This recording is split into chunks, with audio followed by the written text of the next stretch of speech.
Utah's rivers are dying. 28% are too poisoned to sustain life, snowpack is melting away, and the Great Salt Lake is shrinking year after year. Then in a desperate gamble, scientists released hundreds of beavers into a desert river scorched by wildfire and heat. 6 years later, the impact was nothing short of astonishing. How did an animal once hunted as a pest achieve what millions of dollars in engineering could not? This is the story behind a transformation few believed possible. Across Utah, rivers that once carved life through the desert now struggle to survive. Statewide, more than a quarter of all rivers, 28%, are so degraded they can no longer support fish or aquatic plants. The snowpack that feeds these waterways has shrunk by 16% since 1979, and what remains melts away 9 days sooner each spring.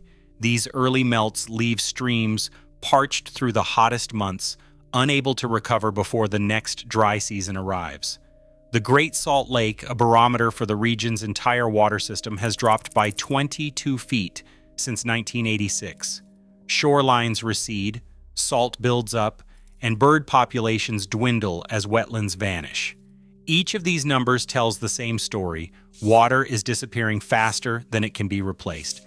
The entire state faces a relentless decline, with once reliable rivers reduced to isolated pools and empty channels. In this environment, every drop counts, and every failed solution puts more pressure on the fragile balance between people, wildlife, and the land itself.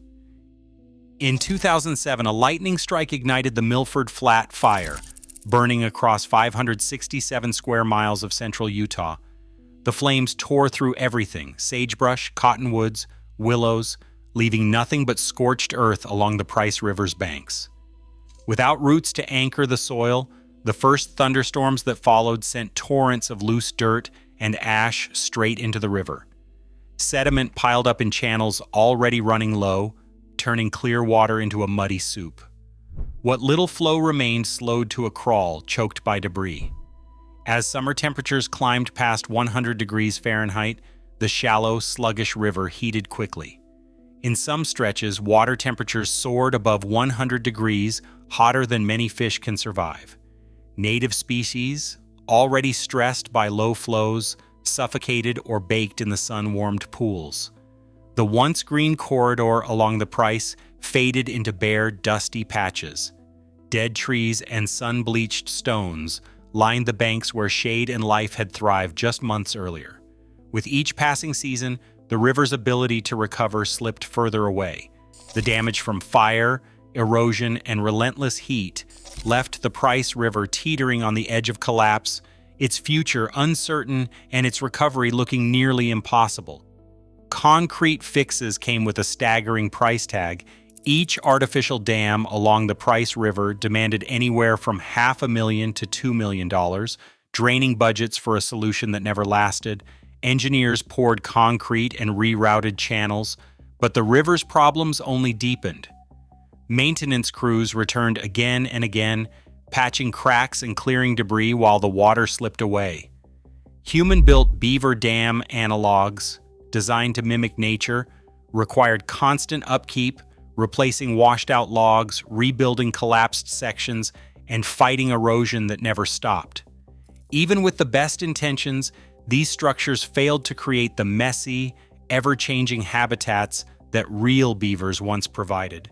In 2017, a University of Idaho study confirmed what locals had already witnessed. No amount of human engineering could match the adaptability or ecological impact of living beavers. Money and machinery alone couldn't bring the Price River back to life. The search for a better answer grew urgent as each expensive fix fell short. Emma Doden, a researcher at Utah State University, saw a chance to do things differently. Instead of pouring more money into concrete and machinery, her team launched the Beaver Bunkhouse program, a plan built on frugality and biology. Working with the Utah Division of Wildlife Resources and partners like the Watershed Restoration Initiative, they set out to capture beavers labeled as nuisances on farms and in neighborhoods. Each animal went through a 3-day quarantine, with health checks and microchip implants to ensure safety and long-term tracking. The process focused on keeping family groups together, boosting their odds of settling in new territory. In total, 47 beavers were relocated to struggling rivers like the Price and San Rafael, starting in 2019.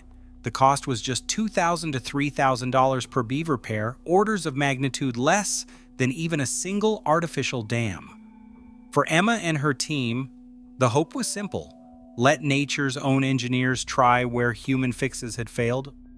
Predators struck within days of release. Coyotes and raptors found easy meals among beavers still dazed from transport. Some animals vanished, their radio signals lost among the rocky gullies and sagebrush. Others, driven by instinct, wandered as far as 12 miles upstream or down, searching for cooler water or thicker stands of willow. Not every beaver survived the ordeal, but the ones that did began to shape the river in ways no human project ever could. By late summer, the first muddy walls appeared along side channels.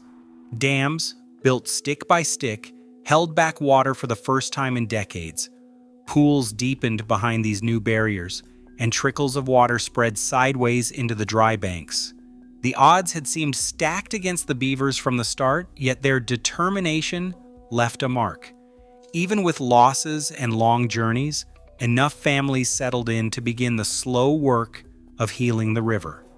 Each dam was a foothold in a place most had written off as hopeless.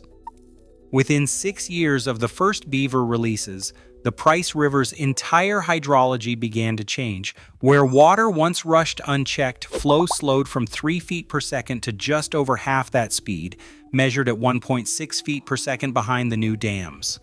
Pools formed, spreading water across the floodplain and soaking deep into the ground.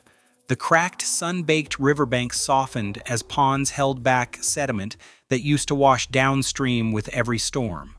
Groundwater monitors recorded a rise of 3 to 5 feet within 50 meters of active beaver dams, enough to bring moisture back to roots that had not seen water in years.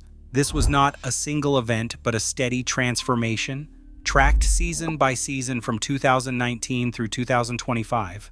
Beavers, working without blueprints or budgets, rewired the river's flow and revived a system that human engineering had failed to fix. Fish returned first, darting through deeper pools where only stagnant puddles had existed. Mayflies and caddisflies hatched in numbers not seen in a generation, drawing swallows and bats to feast at dusk.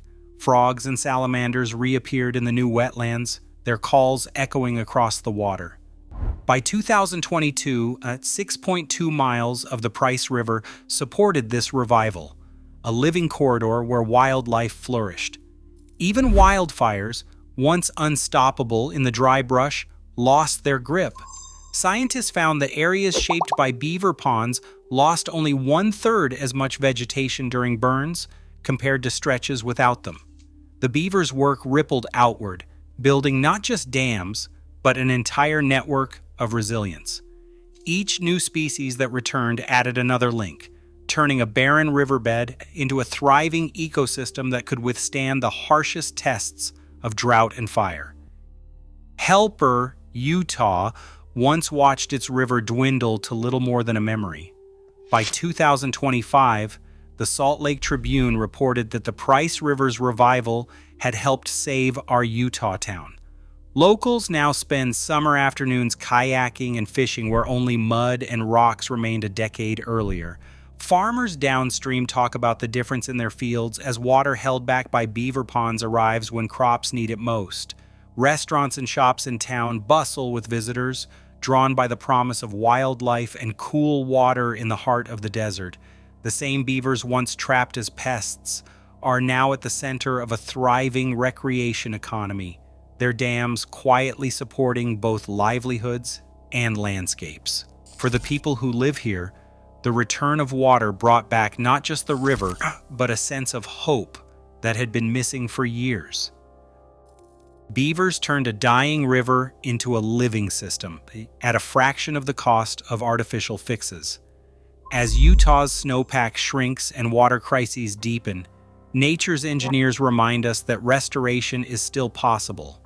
if we let it be wild. Sometimes resilience starts with a single ripple.